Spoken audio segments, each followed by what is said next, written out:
얼마 전 연구 용역을 하게 됐습니다. 관에서 준 과제를 연구 수행을 하게 된 거죠. 계약을 체결할 때 서류가 엄청 많더라고요. 우리는 끊임없이 증명하고 또 한쪽에서는 확인하고 그런 세상을 살잖아요. 세상에 믿을 놈 하나 없으니까 이렇게 서로 증명하고 확인하는데 많은 시간과 노력을 하면서 살잖아요. 그런데 이런 세상에서 살려면 할 수 없죠, 뭐. 마음에는 안 들지만 수용해야죠. 그래서 그런 서류들을 제출을 했습니다. 계약을 할 때 뭐 당연히 내야 되는 서류려니 하고 냈습니다. 연구를 마치고 나서 또 서류를 또 엄청 많이 제출해야 되더라고요. 근데 그 제출 목록에 보니까 용역, 준공계, 준공검사원 요런 서류 목록이 있는 거예요. 이 말도 제가 처음 들었습니다. 그래서 이게 뭐지? 이게 뭐 하는 거지? 준공? 집 짓고 나서 준공했을 때 쓰는 그 말인 건가? 근데 이거 연구 용역인데 여기서 왜 준공이라는 말을 쓰지? 그래서 뭐 확인을 하려고 그랬죠. 그래서 제가 주변에 아는 사람한테 물어봤습니다.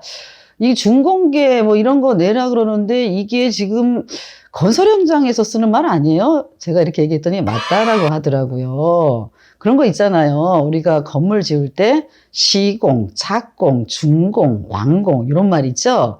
아마 처음 시작할 때 건설 현장에 이런 관이라든지 이런 곳에서 발주를 하고서 서류를 뭐 착공계, 뭐 준공계 이런 말을 썼었나 보죠. 그래서 연구 용역을 하는 데서도 그런 말을 빌려와서 썼겠죠. 근데 세상이 많이 바뀌었으면 여러분 우리가 쓰는 말들도 잠시 빌려왔다고 하더라도 조금 생각하면 다르게 써야 되지 않을까 이런 생각을 제가 하게 된 거죠. 초, 중, 고등학교를 다닐 때 우리는 여러분과 저는 누구나 다 몇 학년 몇 반에 속해서 공부를 했었죠. 지금 너가 그때 몇 학년 때 몇 반이었어? 그러면 아마 기억하시는 분도 있겠지만 저는 기억이 하나도 안 나더라고요. 왜냐하면 숫자는 의미가 없기 때문이잖아요. 지금도 생각나요. 초등학교 입학할 때 좀 두근두근 했잖아요. 그죠? 추운 겨울날 운동장에 학생들, 코찔찔이들이 쭉 일렬로 서 있고, 거기 앞에 담임 선생님이 계시고, 몇 반이라고 표시한 팻말이 있고, 교장 선생님이 훈화 말씀이 끝나고 난 다음에 담임 선생님을 따라서 몇 반, 숫자로 표시된 1반, 2반, 3반, 그런 반에 들어가서 공부를 했습니다. 세월이 흘러서 제 아들이 초등학교를 들어갔을 때는 좀 다르더라고요. 달랐었죠. 그때는 반 이름이 숫자로 된 1, 2, 3, 4가 아니라 대나무, 소나무, 감나무 이런 거로 표현이 되어 있더라고요. 세상 달라졌네. 숫자에는 개성이 없는데 밤나무, 사과나무 이런 거에는 개성이 있잖아요. 그래서 기억하기도 쉽더라고요. 이렇게 세상이 바뀌면서 우리의 말이 많이 바뀌어가고 있죠.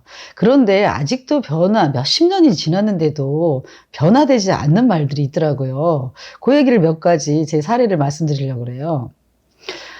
6년 전인가 7년 전인가 제가 어떤 곳에 가게 됐습니다. 거기가 어디냐면요.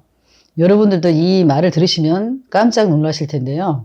소년분류심사원이라는 곳에 제가 가게 되었습니다. 일 때문에. 이 얘기를 처음 전화가 왔죠. 소년분류심사원에서. 그래서 그때 처음으로 소년분류심사원이라는 게 안 거예요. 그런데 이게 뭐 하는 거지?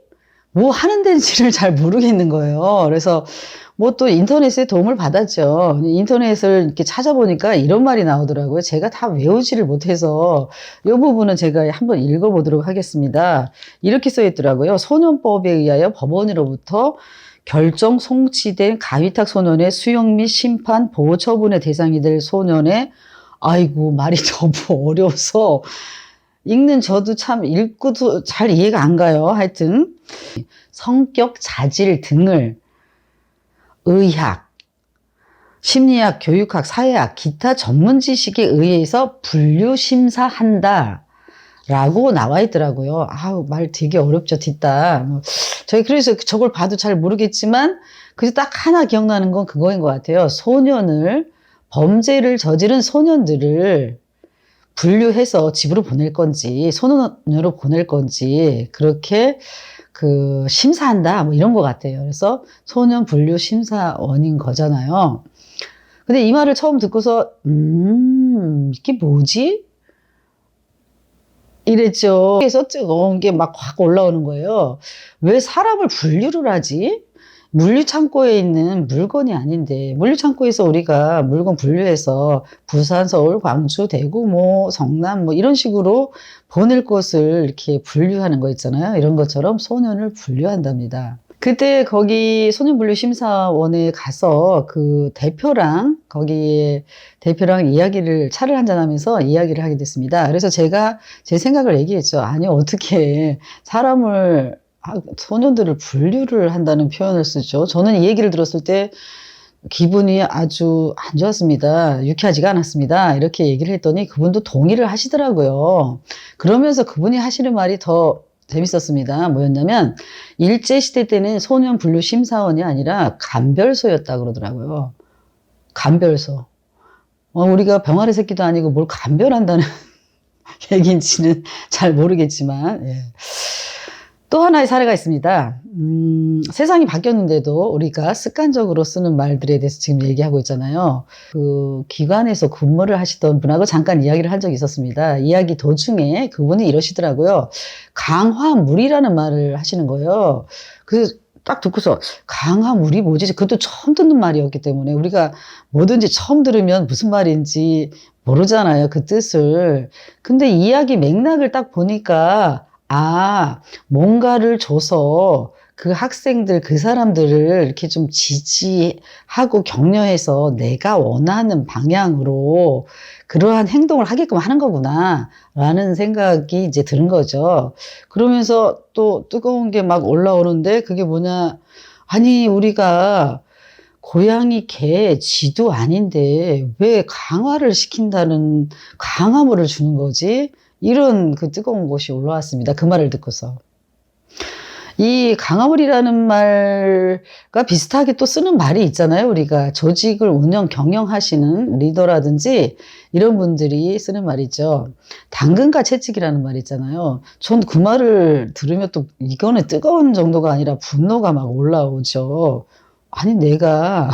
우리가 당나귀도 아닌데 왜 당근을 줬다, 채찍을 줬다 그러지? 이런 거죠. 생각 없이 습관적으로, 관행적으로 쓰는 말들이 우리 주변에 많은 것 같아요. 여러분들도 혹시 이 이야기 들으시고 난 다음에 그런 게 있으면 댓글로 달아주시면 고맙겠습니다. 어떤 학자가 그러더라고요. 저도 그렇게 생각했어요. 우리 생각을 말로 표현하는 거다. 이렇게 생각을 하고 살았었거든요. 그런데 그 유명한 학자가 이렇게 이야기를 하더라고요. 그 반대라고 얘기를 하더라고요. 말이 우리의 사고를 활용한다라고 얘기를 하는 거예요. 즉, 무슨 말이냐면, 언어가 우리를 지배한다는 거죠. 뭐 이런 어려운 말 하지 않더라도 그런 거 있잖아요. 우리가 지금 얘기한 것처럼 그런 거, 소년분류심사원, 뭐 강화물, 중공계 이런 것들 있죠. 그게 우리의 생활을, 우리가 살아가는 세상은 늘 변하잖아요. 무쌍하잖아요. 한 번도 똑같은 게 없는데 그 말들이 우리를 지배합니다. 그래서 그 누나 TV는 그런 거잖아요. 습관에는 없는 2%의 생각을 더해서 채워주는 방송이잖아요. 우리가 좀 생각하고 우리가 쓰는 말에 대해서 좀 생각해 봐야 되지 않을까라는 거죠. 그러면 너는 어떻게 하는데 구체적으로 이렇게 얘기를 하시겠죠? 제가 노력하고 있습니다. 그런 거 있죠. 강의실이라는 말을 배움실로, 피교육자라는 말이 있잖아요. 누가 누구를 요즘 세상에는 가르치는 사람과 배우는 사람이 따로 구분이 없는 세상인데 교육자, 피교육자 이런 말 쓰잖아요. 그래서 저는 피교육자라는 말을 잘 안 씁니다. 학습자라고 쓰죠. 대상자 이런 말 대신에 참여자라고 쓰죠. 여러분들도 그렇게 하고 계시죠? 이상 습관에는 없는 2% 생각을 더해주는 그누나 TV였습니다.